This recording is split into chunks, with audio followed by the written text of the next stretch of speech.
আইনজীবী শুরু হবে।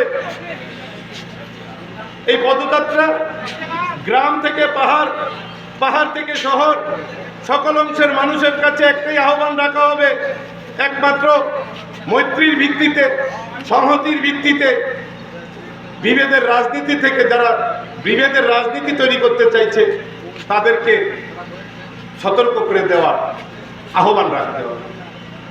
এই রাজ্যের দিকে দিকে এই 19 দিন ব্যাপী সংহতি যাত্রা সংগঠিত হয়েছে। আজ স্বর্গীয় ভারতের প্রাক্তন প্রধানমন্ত্রী শ্রদ্ধেয় প্রিয়দর্শিনী নেত্রী ইন্দিরা গান্ধীর জন্মদিনে আজ আমাদের এই জেলার এই সংহতি পদযাত্রার অন্তিম দিনে আমরা আপনাদের সহযোগিতায়,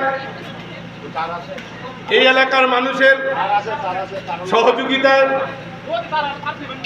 আমাদের দলের কর্মীদের সহযোগিতায়, দলের নেতৃত্বদের সহযোগিতায় চেবড়ি বাজারে আমরা তার অন্তিম দিনে সবার মাধ্যমে এই সংহতি পদযাত্রার শেষ অনুষ্ঠানটি সংগঠিত করতে যাচ্ছি। কর্মসূচি নিতে বাধ্য।